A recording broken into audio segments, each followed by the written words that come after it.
Chers apprenants, chers élèves, bienvenue sur la plateforme École au Burkina.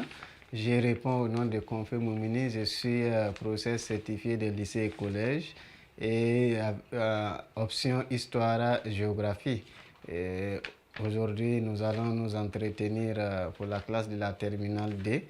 Surtout, nous allons aborder le domaine de la géographie à travers la leçon numéro 2 du palier numéro 2 du programme qui va nous amener à parler de la République populaire de Chine.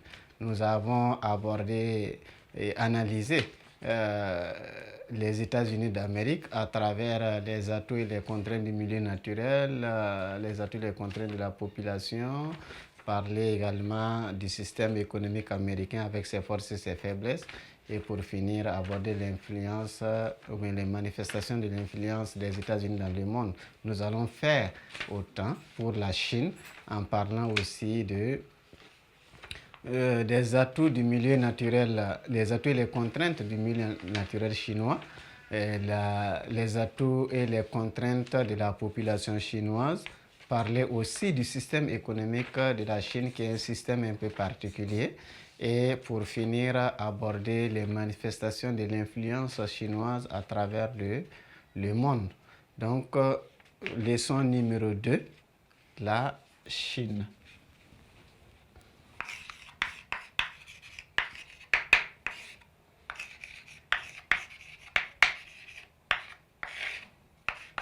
Et nous allons commencer évidemment avec l'introduction.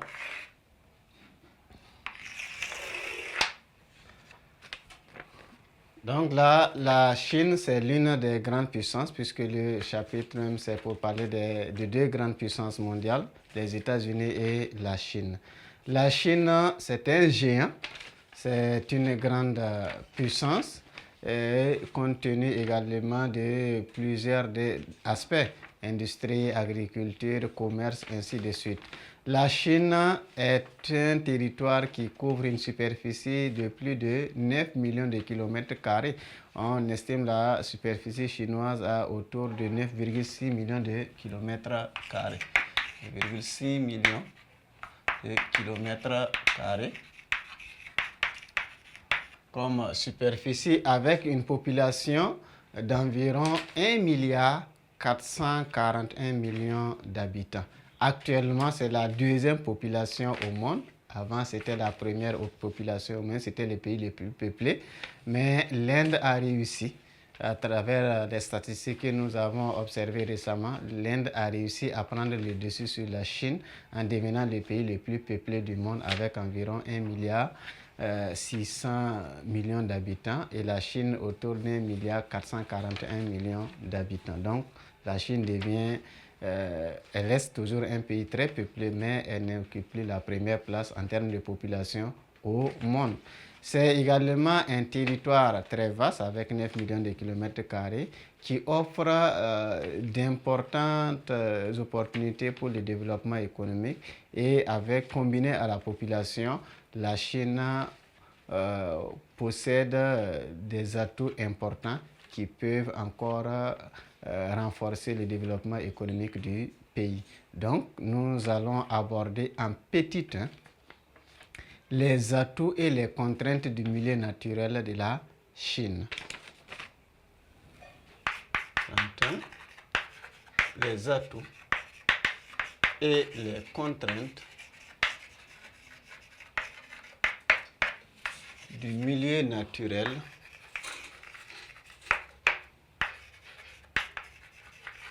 de la Chine. Les atouts et les contraintes du milieu naturel de la Chine. En petit 1, nous allons aborder les atouts du milieu naturel. Les atouts du milieu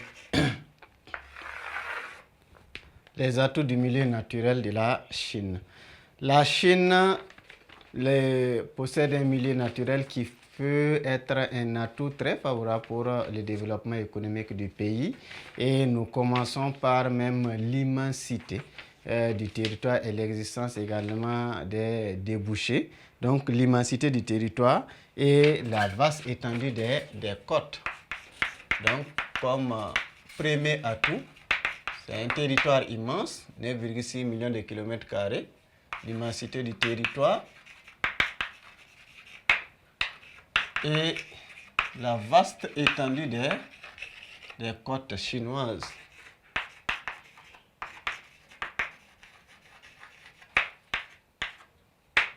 L'immensité du territoire et la vaste étendue des côtes favorisent l'essor du commerce chinois. Cela facilite les échanges surtout avec l'extérieur, avec les autres pays de l'Asie, mais également avec l'Amérique, avec l'Europe, ainsi de suite. Donc, cette vaste étendue des côtes, mais également l'immensité du territoire, facilite le développement du commerce, qu'il soit interne, mais aussi externe. Il y a aussi la variété du climat et des sols. La variété des climats et des sols. La variété des climats et des sols. La Chine connaît une diversité de climats. On rencontre sur le territoire chinois plusieurs types de climats, surtout le climat tropical, qui est favorable à la production céréalière. Donc, du coup, ce climat-là favorise le développement de l'agriculture. Et aussi, les types de sols que nous rencontrons en Chine, on rencontre des sols encore très fertiles, des sols très riches et qui contribuent aussi au développement de l'activité agricole, mais également peuvent permettre de fournir des pâturages aux différents troupeaux. Donc, du coup,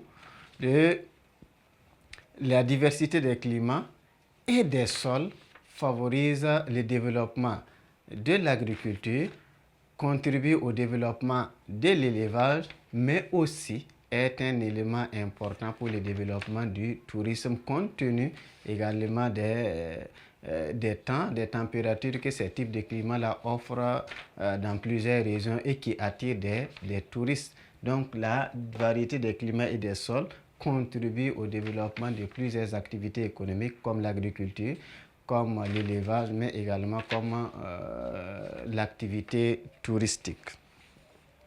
En plus de cette diversité, de cette variété de climats, il y a la diversité du relief. Le relief chinois. En Chine, nous rencontrons d'ailleurs, c'est à ce niveau que nous retrouvons aussi le sommet le plus haut du monde, le toit du monde, le mont Everest, qui est situé dans les massifs de l'Himalaya et qui culmine à environ 8848 mètres d'altitude. Donc, c'est le plus haut sommet du monde. Et seulement le mont Everest est un site touristique très important et qui attire beaucoup de visiteurs à travers le monde. Donc, le relief chinois est un facteur de développement de l'activité touristique. Aussi, nous rencontrons des plateaux, des collines au centre et au sud, mais aussi des plaines à l'est qui favorisent le développement de l'agriculture, puisque les plaines sont des endroits par excellence d'exploitation agricole. Et aussi, ces reliefs attirent de nombreux touristes. Donc, le relief chinois est un facteur de développement de l'activité agricole à travers les plaines que nous rencontrons à l'est, mais aussi est un facteur de développement de l'activité touristique à travers les collines, à travers les différentes élévations, surtout à l'ouest avec le mont Everest, à l'ouest avec le mont Everest situé dans les massifs de l'Himalaya. En plus de cela, nous avons la végétation.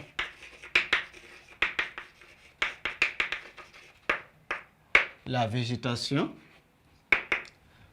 végétation en Chine, c'est vrai, nous rencontrons des prairies et ainsi de suite, mais nous rencontrons également de grandes forêts. et la végétation contribuent au développement de plusieurs activités également économiques. Il y a le commerce, il y a également à travers la production fruitière, il y a aussi le développement de l'industrie du bois, l'industrie qui opère dans la transformation du bois. Donc la végétation fournit des matières premières à l'industrie du bois et cela favorise le développement de cette activité-là. Aussi, nous pouvons parler du sous-sol qui est très riche. Le sous-sol chinois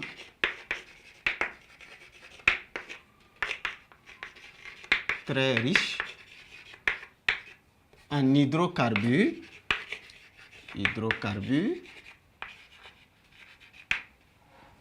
mais aussi en minerais.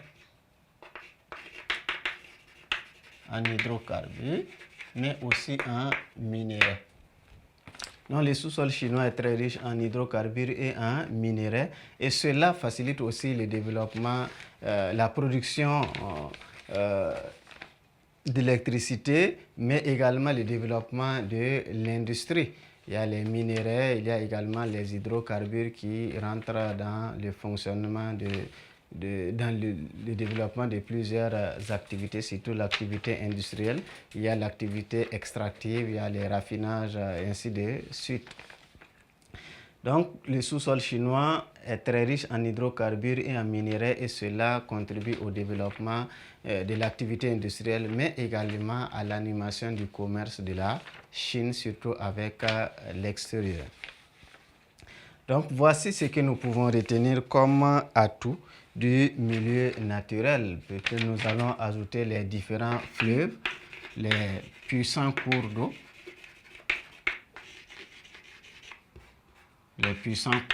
que nous rencontrons en Chine. Il y a les fleuves jaunes, il y a les fleuves bleus,